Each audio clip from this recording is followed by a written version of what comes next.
or, you know, like. Can you repeat that? I forgot to hit record. Can you start from where you said what you've been noticing the last week or two? Like I've been noticing like a sense of self-discovery where I am just very hyper sensitive to what I'm thinking and some of the thoughts that are coming through my head that I don't like, and trying to fix those. And I'm just going a little bit like, you know, I feel like I'm going through a bit of a shift.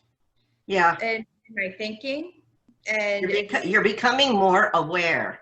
I'm becoming more aware. Yeah. And it's a bit, you know, it's sometimes it's challenging, you know, but sure. I mean, and I always tell my clients and students, you can't change something if you aren't even aware of it. So in that pre-talk, you notice part of the listening and then feeding back is getting people, because when they're telling their story, they're in trance, which means they're slightly unaware that it's automated. They've already made up the story and repeated it usually many times by the time they come to us. So our job is to start interrupting them from time to time and feeding back and say, do you realize you just said that? Now they've snapped into now, the moment, or they're in awareness now, and they can say, wow, yeah, you know, I do say that a lot, or something like that will come out of their mouth usually. Like they're aware of it on some level, but by becoming aware of it in that other realm, because now you've accessed the unconscious while they're telling their story, and now you hit pause, so it allows for the unconscious to have a new awareness. That's what these are that you're having, because you've been going in and out of hypnosis the last few weeks too. When we talk about fractionation, there's the kind that we do in the hypnotic process where we put someone in, bring them out a little bit, put them in again, bring them out a little bit, put them in again, and it's a deepener. But there's also longer term fractionation. Like when I noticed it years ago when I would go to a conference that was like 4, 5, 6, usually I go for the pre and post, you know, so I'd be there 5, 6, 7, sometimes 8 days, you know, I take everything. And I started noticing by the 3rd day, the 4th day, or even before, because you're going in and out of hypnosis in hypnosis conferences, right? If you're doing it the right way, if you're paying attention. And I started noticing it was like so therapeutic by the end of the conference. For the next 6 months, it was like all of a sudden I had this heightened awareness. So it was actually longer term fractionation. Now, in another way, what you're doing, I realized a few years ago in training, even though there's maybe a week or 2 in between classes, you're still going into the state during training and learning, because it's the learning state anyway, so it's the best way to learn is in hypnosis. And then you come out, and then even if it's a week or 2, it's still processing. That's that ripple effect. And then when you come back, you're going in again. Now your mind has already made some new discoveries in between and processed some of the concepts that maybe on a conscious level you weren't even really taking particular attention, paying particular attention to, or maybe it was even a concept that kind of bypassed your critical faculty because you're in hypnosis. That's why I have you hypnotize me, and then I hypnotize you, and when we have another person, you're in that the observer position. Because in each of those positions, you're going at least into a light alpha state, and you're noticing that, right?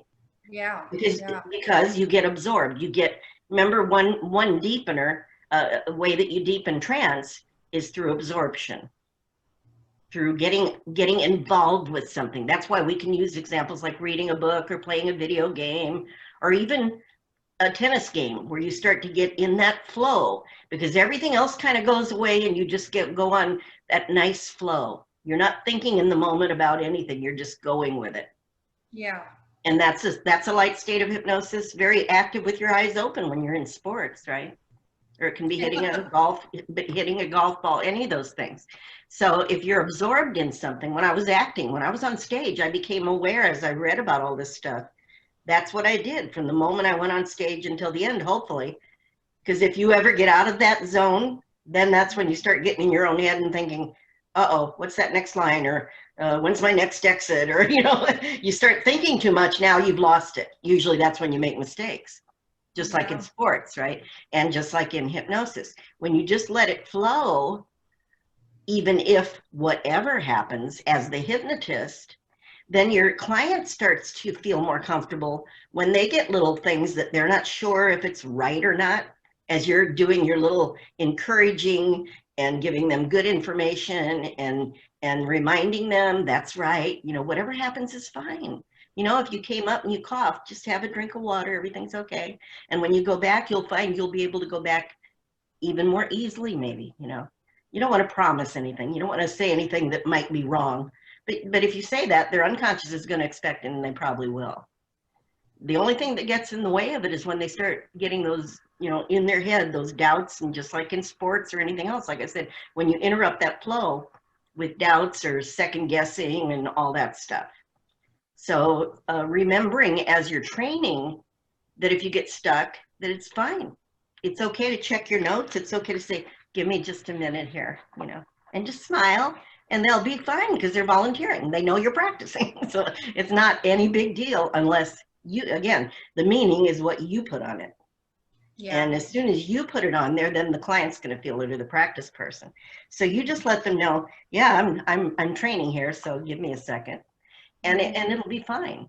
And as you're already discovering, and as I discovered, especially, it was so great that I had that first smoking client before I thought that I wanted to work with smokers, because I read literally a script to him the entire time. And my confidence level was not very great. I'd never worked with smokers, and I wasn't even sure, you know, they're scary. It either works or it doesn't, right? Yeah. There's not like incremental, you know? Yeah. And it worked. And all I did was read the darn script. So it gave me great faith in the power of me just acting as if I believe it's going to work, even if behind that I do have some doubts. If I just let myself put those aside, like we're asking our client to put their doubts and things aside.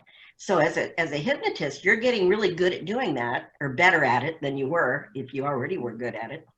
And so that when you're in front of the client, whatever you say, just trust it. And like Dr. Krasner told me, thank goodness, if you really say something stupid, just pretend you said it on purpose, and it becomes a confusion technique.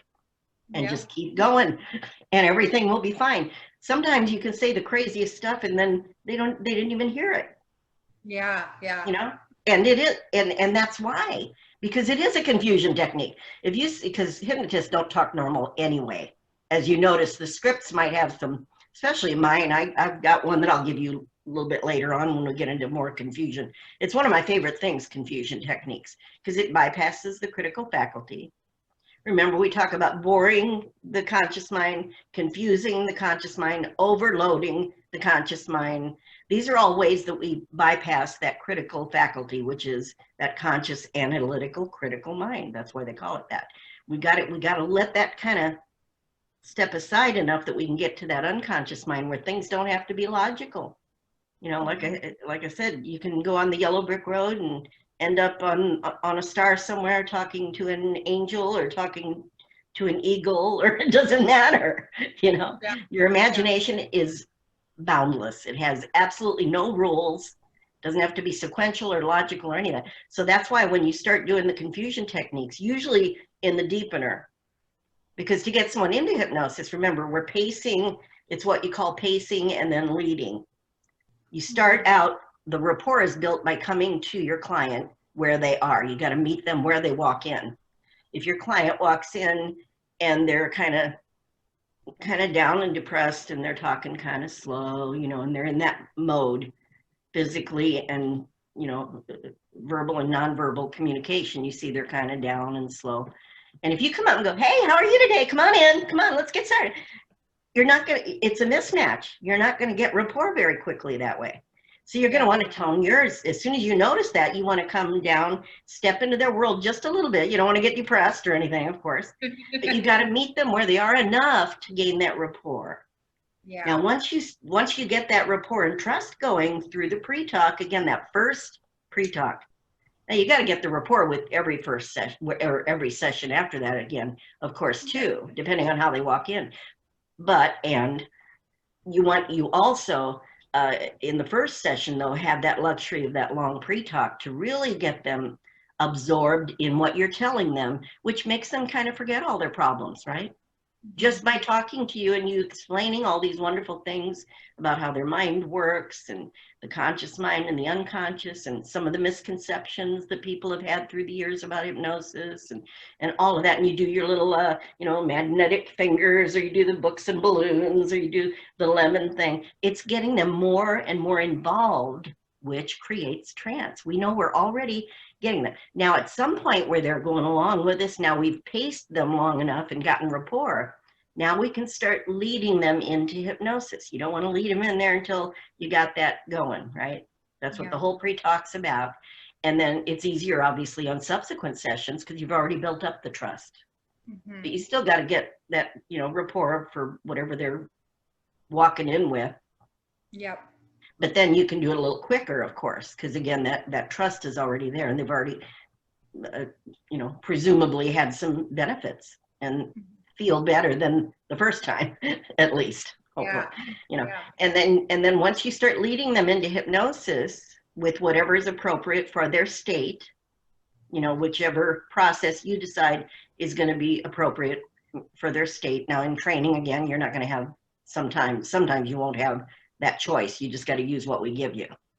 So that's okay too. You can still adjust your tone. You can adjust the speed, all those things you have that can still make it work. And then when you get into deepeners, as you're getting more toward the therapeutic part, the content of the session, the change work, that's where you can start bringing in and leading them now where you want them to go. That's where you can start shifting. And again, you start out, kind of where they are, but as you're leading them, the more you change up into things that aren't the way they normally have been experiencing life, the deeper into hypnosis they're going to go. That's why, like I said, people that are more analytical, like right brain people that say, I'm right brain, I'm a control freak, blah, blah, blah. Once you get those people into hypnosis, I found very early on in my career, they're the ones that have the most weird, bizarre, strange things that happen.